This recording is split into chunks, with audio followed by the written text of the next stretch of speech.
Good evening all of you. कैसे हो? I hope सब अच्छे होंगे।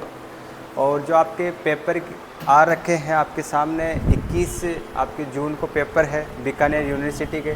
लगभग सभी यूनिवर्सिटियों के अंदर आपके जो प्रैक्टिकल है और जो मिड टर्म है वो लग चुके हैं।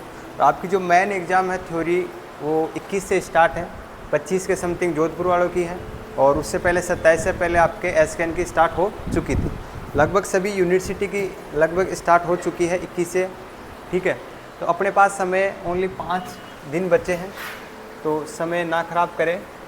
तो पहले तो जो कल वाला जो वीडियो था वो अपना था एंटोमोलॉजी का, उसके अंदर अपन पेपर जो पिछला पेपर था उसका सॉल्यूशन देखे थे, ठीक है। और आज का जो पेपर है, जो अपन पूरे जितने भी 2022-23 का जो ओल्ड पेपर है उसको सॉल्यूशन कराएंगे। आपके जो 8-9 सब्जेक्टें चलते हैं उनका पेपर एक ही साथ सॉल्यूशन कराएंगे एक ही वीडियो के अंदर, ठीक है। अब जैसे अपन बात करें, जो पहला आपका जो अगर देखते हैं तो आपका है पहला जो जीपीबी का है, आपका फंडामेंटल ऑफ जेनेटिक्स का है, ठीक है, जीपीबी 1-1, ठीक है। अब पहले इसके अंदर आपकी जो ए भाग आता है उसके अंदर मैं पहले कल भी बताया था A+B, ठीक है। ए भाग के अंदर तो आपके 10 क्वेश्चन आते हैं, बी भाग के अंदर आपके 3 भागों में आते हैं, दूसरा, तीसरा और चौथा क्वेश्चन, ठीक है। दूसरे क्वेश्चन को अपन पहले सॉल्यूशन करते हैं। दूसरे क्वेश्चन में आपको 13 क्वेश्चन दे रखे होंगे, उनमें से 10 क्वेश्चनों के आपको अटेंड करने हैं, ठीक है। उसके अंदर से पहला क्वेश्चन है आपके एलील, एलील बोल सकते हैं, तो अपन उसको बोलते हैं हिंदी के अंदर विकल्पी, ठीक है। उसके बाद में है आपका दूसरा बहुविकल्पी। पहला तो आपका एलील क्वेश्चन पूछा है 13 क्वेश्चनों में से, उसके बाद में मल्टीपल एलील है, ठीक है। अब बात करते हैं अपन जो एलील है वो किसे कहते हैं। एलील की एक बार अपन डेफिनेशन देख लेते हैं, साथ साथ इतनों की नहीं हो पाएगी क्योंकि समय कम है। तो एलील की अगर परिभाषा सीधी तौर पर देखें, साधारण भाषा में देखें, तो 2 या 2 से अधिक में से कोई एक जीन जो क्रोमोसोम पर किसी दिए गए स्थान पर वैकल्पिक रूप से हो सके। कैसे? वैकल्पिक रूप से हो सके। 2 या 2 से अधिक में से कोई एक जीन जो क्रोमोसोम पर क्या हो, वैकल्पिक रूप से होनी चाहिए, ठीक है। इसके बाद में दे रखा है आपका फर्स्ट दे रखा है बहुविकल्पी, सेकंड है, उसके बाद में बहु प्रभाविता देखते हैं, और आपका जो चौथा है वो है होमोजाइगस, ठीक है। तो पहले तो अपन इसकी चर्चा करते हैं आपके सेकंड की मल्टीपल एलील के बारे में, ठीक है। एलील हो गया आपका, उसके बाद में मल्टीपल एलील देखते हैं। मल्टीपल एलील किसे कहते हैं? कुछ जीनों में 2 से अधिक एलील रूप होते हैं। इसके अंदर तो अपन 1 या 2 से अधिक होता है, इसमें क्या है 2 से अधिक क्या होते हैं, विकल्पिक जीन होते हैं, ठीक है। इसके बाद में तीसरा है बहुप्रभाविता, प्लियोट्रोपिज्म। प्लियोट्रोपिज्म किसे कहते हैं? प्लियोट्रोपिज्म आपको मैं बता देता हूँ किसे कहते हैं। यह एक प्रकार की आनुवांशिक अभिव्यक्ति को दर्शाता है। ये जो प्लियोट्रोपिज्म है वो किसको दर्शाता है? आनुवांशिकी अभिव्यक्ति को दर्शाता है, जिसमें केवल एक जीन कई लक्षणों को प्रभावित करता है। इसके अंदर क्या होता है, एक जीन कई लक्षणों को क्या करता है, प्रभावित करता है। इसमें आपको डायरेक्ट ये लिखना है कि एक जीन कई जीनों को क्या करता है, एक जीन कई लक्षण प्रभावित करता है। उसके बाद में समयुग्मजी, या फिर बोल सकते हैं अपन होमोजाइगस। होमोजाइगस किसे कहते हैं? होमोजाइगस में लिखे आप, समयुग्मजी की परिभाषा तब होती है जब आप अपने प्रत्येक जैविक, बोले तो माता पिता से अधिक विशिष्ट जीन के लिए समान डीएनए अनुक्रम प्राप्त करते हैं। मतलब माता पिता से अपन जो प्रत्येक जैविक रूप से अपन जैविक या अपन प्रत्येक जो भी होमोसेम्पियंस होते हैं वो अपने माता पिता से समान क्या प्राप्त होने, समान डीएनए प्राप्त होता है, उसे अपन क्या कहते हैं, समयुग्मजन। वंशागति, हेरिडिटी में आएगा आपके, हेरिडिटी में दे रखा है माता पिता एवं अन्य पूर्वज के गुण का सनातनों में, या बोल तो संतति के अंदर अवृत होना, आनुवांशिक। मतलब माता पिता के समान ही संतति के अंदर क्या होना चाहिए, आनुवांशिकी होनी चाहिए। डीएनए, अब डीएनए किसे कहते हैं, अपन इसको बोल सकते हैं डबल, ठीक है। लगभग जो ये होता है आपका डीएनए, एक सेकंड इसका खोला रहा। हेलो, हाँ मैं कोचिंग गया हूँ, क्लास ले रहा हूँ। अरे ठीक है यार, बोल रहा हूँ ना क्लास ले रहा हूँ, क्लास में हूँ।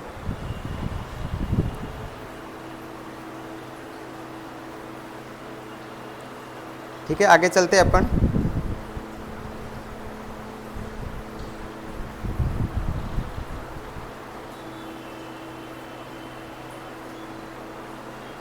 एक सेकंड।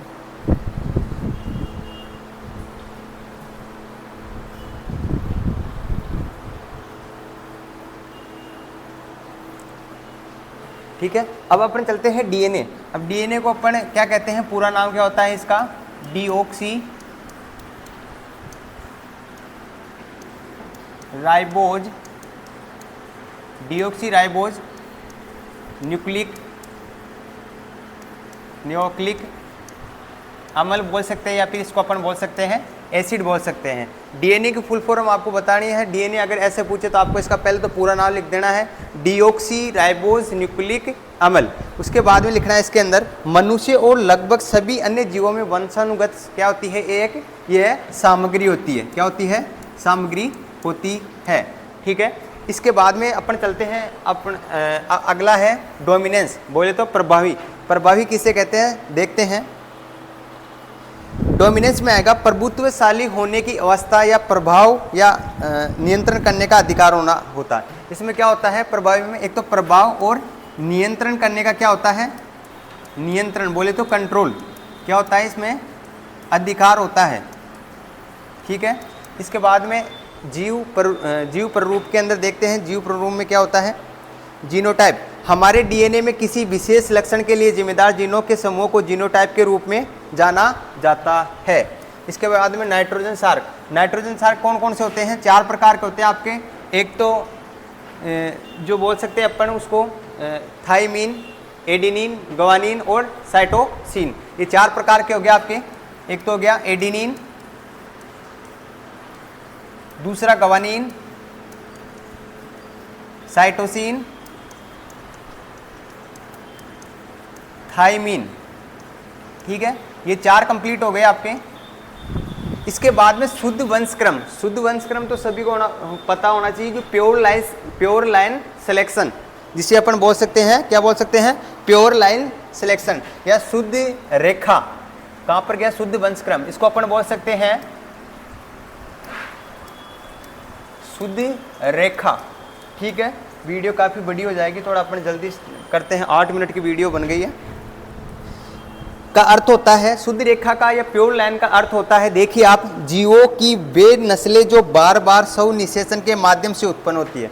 जीवों की वह नस्लें जो बार बार स्वयं निषेचन के द्वारा, मतलब सेल्फ निषेचन के द्वारा क्या होती है, उत्पन्न होती है। ठीक है, ये कंप्लीट। नाइट्रोजन सार्क वाले आपको 4 बता दिया। अभिलेखन बोल गया, बोल तो ट्रांसक्रिप्शन, प्रतिलेखन।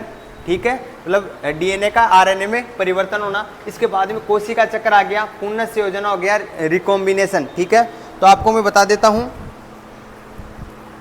पुनर्संयोजन बता देता हूं। एक ऐसी प्रक्रिया है जिसमें डीएनए के द्वारा टुकड़े जाते हैं, एलील के नए संयोजन उत्पन्न करने के लिए पुनर्संयोजित हो जाते हैं। इसके बाद में आपको ट्रांसक्रिप्शन देखना है। ट्रांसक्रिप्शन में दे रखा है, वह दस्तावेज है जो आप जो कुछ सुनते हैं, जिसे एक जीन के डीएनए अनुक्रम की आरएनए प्रतिलेखन बनाने की प्रक्रिया को अपन क्या कहते हैं, आपके ट्रांसक्रिप्शन बोल सकते हैं। अब कोशिका चक्र के अंदर आता है आपके कोशिका वृद्धि और कोशिका विभाजन से जुड़ी घटनाओं की एक क्रमबद्ध श्रृंखला, जो 2 नई संतति कोशिकाओं का क्या करती है, निर्माण करती है, उसे अपन क्या कहते हैं, कोशिका चक्र बोला करते हैं।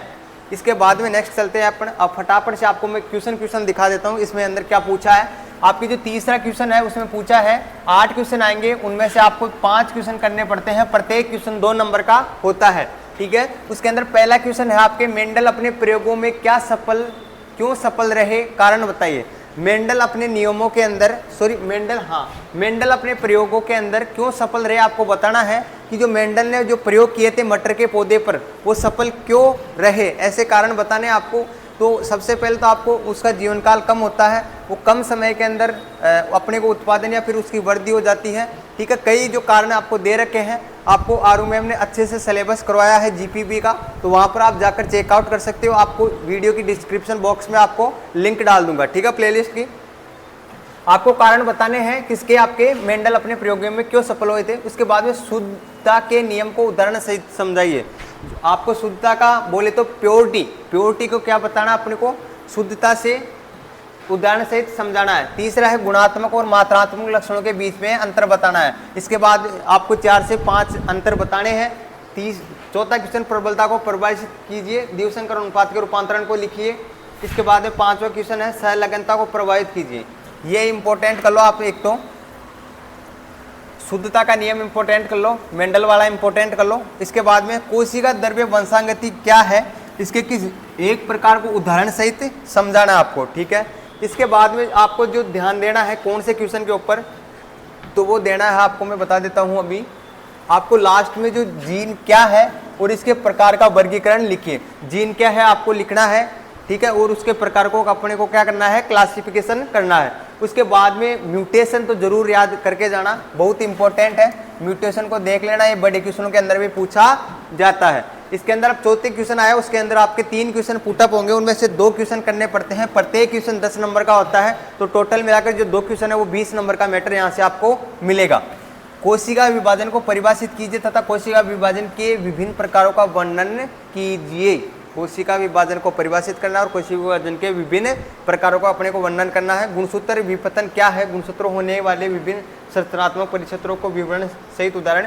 ये कोई देखने की जरूरत नहीं है, ये पिछली बार आ गया तो कोई चांस नहीं है, ये देख लेना। उसके बाद में तीसरा क्वेश्चन है आपके, डीएनए की एक नामांकित संरचना बनाइए। डीएनए पूछ सकता है या फिर आपको आरएनए पूछ सकता है। संक्षेप में वर्णन कीजिए, डीएनए के विभिन्न रूपों के नाम लिखने हैं आपके। ठीक है, उसके बाद में चलते हैं नेक्स्ट आगे अपन। ये डीएनए आरएनए मेरे बायोकेमिस्ट्री के अंदर भी करा रखा हूँ। इसके बाद में आपके हैं इकोनॉमिक्स। ठीक है, फंडामेंटल ऑफ एग्रीकल्चर इकोनॉमिक्स आपको बताना है। ठीक है, तो देर का इसके अंदर वही मैटर है। ठीक है, मैं आपको जल्दी से फटाफट दिखा देता हूँ। इसके अंदर पहला पूछेगा हास्यमान प्रतिकल, हास्यमान प्रतिफल का नियम बताना आपको। ठीक है, उसके बाद में उपयोगिता के लक्षण, अल्पदारी पेशे के प्रकार, अधिमानव वर्ग के गुण, क्रेता एकाधिकारी, गिफेन का समान, मूल्य दृढ़ता बतानी है आपको, पैमाने का बढ़ता प्रतिफल बताना है, समाजवादी अर्थव्यवस्था बताना है। उसके बाद में उपभोक्ता सहकारिता बताना है और इनडायरेक्ट टैक्स अप्रत्यक्ष कर बताना है आपको। ठीक है, एक बार देख लो इसको आप। ये क्वेश्चन है आपके 2022-23 के। आवश्यकताओं के लक्षण, 13वां क्वेश्चन आपके कैरेक्टर्स ऑफ वांटेज, आवश्यकता के लक्षण। अब तीसरे क्वेश्चन में जो दे रखा है 5 क्वेश्चन करने अपने को। धन के कार्य, जो मनी होते हैं उसको जो मनी के आपको क्या बताने हैं, फंक्शन बताने हैं, फंक्शन ऑफ मनी। जीएसटी बतानी है, जीएसटी क्या होती है, आजकल सभी जानते हैं, हर चीज़ के ऊपर जीएसटी लगती है। मांग की लोच के प्रकार लिखने, आपको जो डिमांड होती है उसके प्रकारों का वर्णन करना है। उसके बाद में लॉ ऑफ वेरिएशन प्रोपर्टीशन, इसका ये इंपॉर्टेंट आपके, ये इंपॉर्टेंट है, और ये धन के कार्य, 3 क्वेश्चन इंपॉर्टेंट कर लेना। उसके बाद में परफेक्ट कंपटीशन, पूर्ण प्रतियोगिता, जनसंख्या का मालथ्य सिद्धांत, वाणिज्यिक बैंकों के कार्य, ये इंपॉर्टेंट आपके। ठीक है, इसके बाद में नेक्स्ट चलते हैं अपन, देख लेना एक बार इनको। शुद्ध प्रतियोगिता के लक्षण, आपको शुद्ध प्रतियोगिता के लक्षण बताने हैं। अब चौथे क्वेश्चन की बात करें अपन, 3 क्वेश्चन दे रखे हैं। उसमें पहला क्वेश्चन आपके संगठन को परिभाषित कीजिए। व्यापारिक संगठनों के विभिन्न रूपों की चर्चा, उनके दोषों का सहित वर्णन करना आपको। ठीक है, उसके बाद में है आपके मूल्य भेदभाव क्या है, विभिन्न प्रकार के मूल्य विभेदों को उनके आलेख सहित क्या करना आपको समझाना है। इसके बाद में तीसरा क्वेश्चन, राष्ट्रीय आय की परिभाषा दीजिए, राष्ट्रीय आय की विभिन्न अवधारणाओं की चर्चा कीजिए। ये क्वेश्चन इंपॉर्टेंट है, देख लेना। उसके बाद में है प्लांट पैथोलॉजी, ये भी आपको शिवानी मैम ने करवा रखी है अच्छे से, आपको शानदार तरीके से समझा के। तो आप ऐसे तो बोल ही नहीं सकते कि ये क्वेश्चन कहाँ से आ रहा है, ये पहली बार देखा है मैंने तो ये शब्द ही, तो ऐसा तो नहीं हो सकता। पूरे क्वेश्चन इसमें जितने भी जो परिभाषाएं डाली गई है वो आपको मैम ने करवा दिया। रोग त्रिकोण बोले तो डिजीज, ट्रायंगल, ट्रायंगल बताना है आपको। इसके बाद में क्वारंटाइन बताना है, संगरोध, ठीक है। अभी जो क्वारंटाइन, जो कोरोना के वक्त में जो कोरोना काल था उस समय भी क्वारंटाइन बोला करते, तो सभी को पता होना चाहिए। इसके बाद में आपको वायरोइड की परिभाषा है। इसके बाद में टॉलरेंस बोले तो सहिष्णुता, इसके बाद में उग्रता, उसके बाद में है अतिवृद्धि, संपर्क कवकनाशी, उज परीक्षण, ओज परीक्षण, उसके बाद में है हेटेरोथेलिक कवक, फास्टिडियस वेसिकुलर बैक्टीरिया, अल्टरनेट मेजबान, केसी मेहता, मोनोट्राइकस जीवाणु, मोनोट्राइकस जीवाणु के बारे में बताना है। इसके बाद में तीसरा जो क्वेश्चन दे रखा है, तीसरे क्वेश्चन में आपको पहला है आपके बी मुंडुकर का योगदान आपको बताना है, मत देख के जाना, ये छोड़ दो। सच्चे कवक एवं उमाइसीड्स के बीच अंतर, ये इंपॉर्टेंट देख लेना। कोच के सिद्धांत उनका महत्व है। उसके बाद में है गेहूं के विकास को प्रभावित करने वाले कारकों को सूचीबद्ध लिखिए। नेमेटोड के कारण होने वाली बीमारियों को, जो नेमेटोड है डिजीज, ठीक है, उसके कारण होने वाली बीमारियों को आपको बताना है। इसके बाद में बैक्टीरिया में आनुवांशिक पुनर्संयोजन लेख लिखना है आपको। उसके बाद में है मेन्ड्रोगेमिक परजीवी क्या है, उदाहरण सहित उनका वर्गीकरण करना है। उसके बाद में पादप विषाणुओं के संचरण की विधियां लिखनी है। उसके बाद में चौथा क्वेश्चन की तरफ चलते हैं अपन। चौथा क्वेश्चन दे रखा है आपके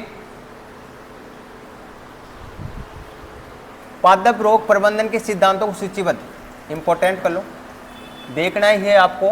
रोग प्रतिरोधक की विभिन्न विधियों का उदाहरण से वर्णन कीजिए। उसके बाद दूसरा क्वेश्चन है कवकों में लैंगिक तथा अलैंगिक जनन की विधियों का उदाहरण सहित वर्णन कीजिए। आपको लैंगिक और अलैंगिक जनन दोनों देखना है। उसके बाद में रोग के विकास में एंजाइम, विष तथा वृद्धि नियामकों की भूमिका वर्णन करना है आपको, ठीक है, देख लो। उसके बाद में माइक्रोबायोलॉजी का पेपर सॉल्यूशन कराता है आपको। माइक्रोबायोलॉजी के पेपर में पहला दे रखा है आपको कोच के अभिधारणों को सूचीबद्ध कीजिए। उसके बाद में केमोओट्रोफिक सूक्ष्मजीवी क्या है, लैक्टिक एसिड किण्वन क्या है, एक पारूपिक जीवाणु कोशिका का चित्र बनाइए। जो आपको जो पारूपिक जीवाणु है उसका आपको क्या करना है, चित्र बनाना है और उसका नामांकित करना है। चित्र बना के उसको जो नाम है वो आपको दर्शाने हैं, ठीक है। नेक्स्ट चलते हैं अपन एंटीबॉडी। एंटीबॉडी और एंटीबायोटिक्स से आप क्या समझते हैं, ठीक है। आपको जो एंटीबॉडी है और जो एंटीबायोटिक है उसके बारे में आपको बताना है दो लाइनों के अंदर। उसके बाद में संतुलित वृद्धि से आप क्या समझते हैं। लुई पास्चर का जो सूक्ष्म विज्ञान के क्षेत्र में योगदान लिखिए, ठीक है। लुईस पास्चर का आपको विज्ञान के अंदर जो क्या क्षेत्र है वो आपको लिखना है, योगदान। सूक्ष्म जीवों द्वारा फास्फेट घुलनशीलता की क्रियाविधि का वर्णन कीजिए। इसके बाद में है जीवोपचारण से आप क्या समझते हैं। हेलोफेलिक सूक्ष्म जीवों के बारे में बताइए। ट्रांसडक्शन से आप क्या समझते हैं, ठीक है, ये भी कंप्लीट। उसके बाद में नेक्स्ट चलते हैं अपन। तीसरा क्वेश्चन आपके हैं ग्राम पॉजिटिव और ग्राम नेगेटिव। ये क्वेश्चन श्योर आएगा, ग्राम पॉजिटिव और ग्राम नेगेटिव, ठीक है। दोनों क्वेश्चन ये पिछली बार भी पूछा था, उससे पिछली बार भी पूछा था, ग्राम नेगेटिव और ग्राम पॉजिटिव के बीच में अंतर। इसके बाद में बायोगैस के लाभ और हानियाँ, ये भी इंपॉर्टेंट है। दोनों क्वेश्चन क्या है, इंपॉर्टेंट, देख लेना। विभिन्न प्रकार के प्लाज्मिडों की चर्चा कीजिए। उसके बाद में माइक्रोराइजा उनके प्रकारों का वर्णन कीजिए। आगे है पांचों कीटाणु रहित कारण और विसंकरण को संक्षिप्त समझाइए। विभिन्न प्रकार के जैव उर्वरकों का वर्णन करना है आपको, ठीक है। उसके बाद में आगे चलते हैं अपन। पिछला पेपर देख लेना, किसी के पास मिलता नहीं है। जीवाणु कोशिकाओं की विभिन्न भागों को उनके महत्वपूर्ण कार्यों सहित लिखिए। उसके बाद में ग्रिफिथ के ट्रांसफॉर्मेशन प्रयोग को संक्षिप्त में समझाना है आपको। उसके बाद में चौथा क्वेश्चन जो दे रखा है उसमें है प्रोक्यूरिटिक और यूकैरियोटिक कोशिका के महत्वपूर्ण लक्षणों की आपको तुलना करनी है। इसके बाद में बेच कल्चर में जीवाणु वृद्धि वक्र का चित्र बनाकर ये देख लेना, प्रोक्यूरिटिक और यूकैरियोटिक देख लेना। इसके बाद में कृषि पारिस्थितिकी में नाइट्रोजन चक्र का चित्र बनाइए और चर्चा कीजिए, ठीक है। आगे चलते हैं। एंटोमोलॉजी का आपको कल ये पेपर सॉल्यूशन कराई दिया था। उसके बाद में आपके सस्टेनेबल एग्रीकल्चर, ठीक है, एग्रोन 1-1 सस्टेनेबल एग्रीकल्चर। इसके अंदर फर्स्ट क्वेश्चन जो दे रखा है आपके जैव जुताई और इसके उदाहरण। जैव जुताई, बायोटिलेज क्या कहते हैं, जो जैव जुताई अपन करते हैं कृषि, जो फसल बोने से पहले जो जुताई करते हैं अपन, जिससे ताकि अपने को अच्छा प्रोडक्शन प्राप्त हो, अच्छी क्वालिटी के अपने को बीज प्राप्त होने चाहिए, ठीक है, उसे कहते हैं कृषि वानिकी, एग्री फॉरेस्ट्री, ठीक है। फसलों के साथ वानिकी, फसलों को भी उगाना। जल संरक्षण बोले तो वाटर हार्वेस्टिंग। इसके बाद में आदान उपयोग दक्षता, इनपुट यूज इफिशियंसी। इसके बाद में टिकाऊ उपज सूचकांक पूछा है। टिकाऊ एवं आधुनिक कृषि के अंदर आपको अंतर बताना है। टिकाऊ खेती जो पहले हुआ करती थी और आधुनिक खेती जो इस समय किया करते हैं, उसके अंदर बीच में आपको अंतर बताना है। उसके बाद में है IFS, खेती प्रणाली के आपको घटक बताने, खेती प्रणाली के टोंग्या, ठीक है, जो अपने टोंग्या खेती कहते हैं, ठीक है, उबड़ खाबड़ जहाँ पर की जाती है, समतल जो आपको ये दे रखी है क्यारी विधि द्वारा, ये आपको घटक बताने हैं। फसल चक्र व उसके सिद्धांतों को लिखिए। फसल ज्यामिति, क्रॉप्स ज्योमेट्री किसे कहते हैं। इसके बाद में HELA, ठीक है। उसके बाद में है IA। ये जो तीन आपको फुल फॉर्म पूछी है, इनको देख के जाना। तीनों में से दो तो पूछते हैं आपको हमेशा, LEISA। अब तीसरा क्वेश्चन जो दे रखा है वो है संरक्षित खेती को परिभाषित कीजिए, उसके साथ सिद्धांतों को भी लिखिए। आपके जो संरक्षित खेती पढ़ा रखे हैं उसके बारे में आपको बताना है। उसके बाद में भारतीय मिलेट क्या है। भारतीय मिलेट जो आपको बाजरा, उसके बारे में लिखना आपको। हरी खाद वाली फसलों को संरक्षित, हरी खाद वाली फसलें डेछा, सनई, ठीक है, गंवार, जितनी भी आपके जो दलहनी फसलें आती है वो किस में आती है, आपकी हरी खाद में आती है। भारतीय अर्थव्यवस्था में कृषि का महत्व, जो इकोनॉमिक्स होती है, इंडियन इकोनॉमिक्स होती है, उसके अंदर कृषि का क्या महत्व है, क्या योगदान है, आपको बताना है, इंपॉर्टेंस है। राजस्थान में सिंचाई की समस्याओं की व्याख्या कीजिए। राजस्थान के अंदर जिन जिन क्षेत्रों के अंदर जो सिंचाई की समस्या होती है उनके बारे में आपको क्या करना है, वर्णन करना है।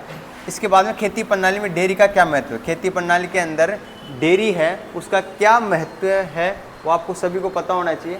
सभी किसान फैमिली से बिलोंग करते हैं, सभी डेयरी जानते हैं, पशु भी जानते हैं, खेती भी जानते हैं। उसके बाद में है खेती प्रणाली की विशेषता क्या होती है, आपको बताना है। मोरिकल्चर क्या है, व्याख्या कीजिए। चौथा क्वेश्चन जो दे रखा है वो है, थोड़ा ऊपर ले लेता हूँ। चौथा क्वेश्चन दे रखा है आपके, टिकाऊ खेती क्या है, इंपॉर्टेंट है। इसके सिद्धांतों को लिखिए, साथ में इसके मापदंडों को पे प्रकाश डालिए। परिशुद्ध खेती क्या है, संसाधन संचित प्रौद्योगिकी के बारे में बोले तो टेक्नोलॉजी, बायोटेक्नोलॉजी। IFS क्या है, खेती प्रणाली के घटक में बारे में लिखिए। शुष्क क्षेत्र के लिए प्रणाली मॉडल पर चर्चा कीजिए। ये 3 क्वेश्चन है, तीनों क्वेश्चनों को अच्छे से देख के जाना। इन्हीं में से घुमा फिरा के यही क्वेश्चन पुटअप होते हैं वापस से, ठीक है। इसके बाद में है आपके सोइल एंड वाटर कंजर्वेशन। देख लो एक बार पेपर, दिखा देता हूँ आपको। USLE का पूर्ण रूप लिखिए, आपको लिखना है। मृदा अपरदन के प्रकारों को आपको, ये सभी सारे सब्जेक्टों के तो मेरे को पेपरों का पता नहीं है, क्योंकि हर टीचर आपको अलग अलग पढ़ाते हैं, मैम अलग पढ़ाती है, सर अलग पढ़ाते हैं, तो सारे जो सब्जेक्ट है उनका तो ज्ञान होता नहीं है। मैंने आपको एंटोमोलॉजी पढ़ाया था, उसके बारे में आपको अच्छे से चर्चा करवा दी है, ठीक है। इसके बाद में बात करते हैं जूम खेती। जूम खेती को अपन बोल सकते हैं, टोंगा खेती बोल सकते हैं। बेंच टेरेस के प्रकार लिखिए आपको। घास जल मार्ग को परिभाषित कीजिए। मल्चिंग से आप क्या समझते हैं, मल्चिंग तो सभी जानते होंगे, मल्चिंग से आप क्या समझते हैं, पूछा है इसमें। उसके बाद में मृदा अपरदन को मापने वाले 2 उपकरणों के नाम लिखिए। उसके बाद में NWDPRA का पूर्ण रूप लिखिए। स्थायी अवनालिका नियंत्रण संरचनाओं के नाम लिखिए। जल संचय से आप क्या समझते हैं, पट्टीदार खेती के प्रकार लिखिए। इसके बाद में है जल अपरदन कितने प्रकार के होते हैं। अवनालिका विकास की, अवनालिका, ठीक है, जो सरणें होती है मृदा की, ये क्या होती है, शरण होती है, ठीक है।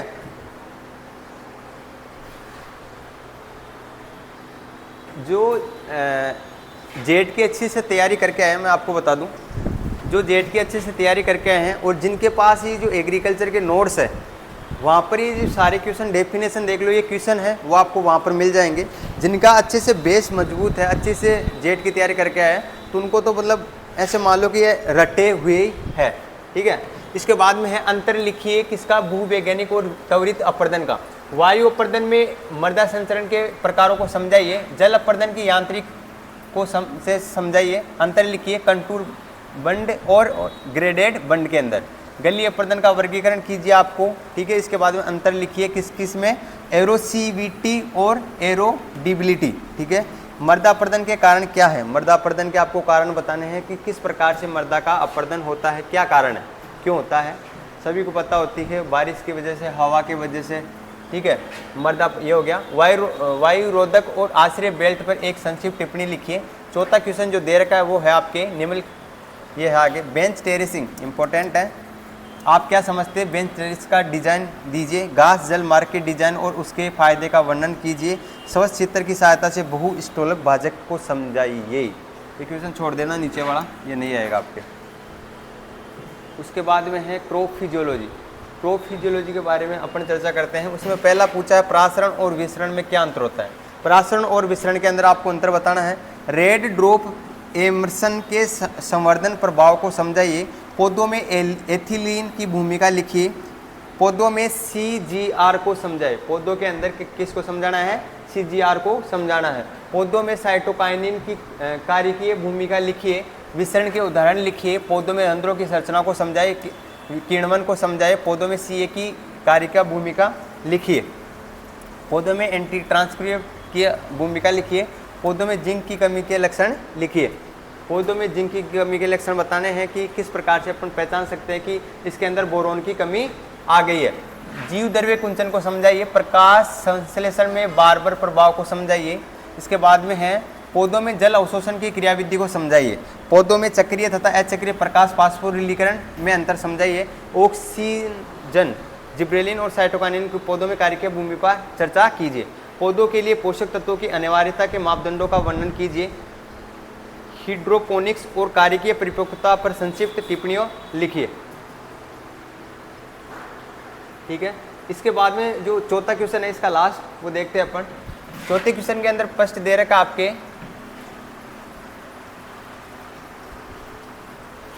C3 और C4 सी केम पौधों में अंतर। C3 C4 और केम पौधों के अंदर आपको क्या बताना है, अंतर बताना है, ठीक है, रट के जाना। C3 पादपों में CO2 स्थिरीकरण की क्रियाविधि की व्याख्या कीजिए। और चौथा है आपके ऑक्सीजन के जैव संश्लेषी पथ की व्याख्या कीजिए, ठीक है, ये भी कंप्लीट हुआ। इसके बाद में जो आपका क्रॉप फिजियोलॉजी का पेपर था, अपने जो 9 सब्जेक्ट थे वो आपके कंप्लीट हो चुके हैं। आशा करता हूँ, उम्मीद करता हूँ जो मैंने आपको पेपर सॉल्यूशन कराया है, एनालिसिस करवाया है, वो आपको अच्छे से समझ में आया होगा। तो ये वीडियो आपके उन विद्यार्थियों या फिर आपके जो उन साथियों को सेंड करना, शेयर कर देना जो आपके क्लासमेट है और जो आपसे जो बैक पेपर देंगे, ठीक है। उसके अलावा आपके जितने भी यूनिवर्सिटियों के अंदर आपके दोस्त लोग हैं उनको ज़रूर शेयर करना, क्योंकि इस वीडियो का जो लाभ है वो सभी स्टूडेंटों को, सभी छात्रों को मिल सके, ठीक है। और अब अपन जो आपकी जो ओल्ड पेपर थे उनको तो अपन एनालिसिस करा दिए, बोले तो सोल्व करवा दिए हैं, ठीक है। अब इसके बाद में अपन जो गेस पेपर है वो आपको गेस पेपर ज़रूर जल्द लेके आएंगे। तो आप एक बार कमेंट बॉक्स में छाप कर ज़रूर बताना कि आपको पहला गैस पेपर किसका चाहिए, ठीक है। उसके बाद में आपको मैं गैस पेपर तुरंत जितने भी आपके जैसे जैसे पेपर लगेंगे उस हिसाब से आपको गैस पेपर प्रोवाइड करवाता रहूँगा, ठीक है। तो मिलते हैं अपन गैस पेपरों के साथ एक नए जुनून के साथ। जब तक आप अपनी स्टडी को कंटिन्यू रखना, क्योंकि जो अपन ने जो 6 महीने का सफ़र तय किया है वो 6 महीने तक तो अपन ने अच्छे से मेहनत कर ली, और अब आके छोड़ दिए तो आपकी जो मेहनत है वो ऐसे कि ऐसे ही पानी में चली जाएगी, बर्बाद हो जाएगी।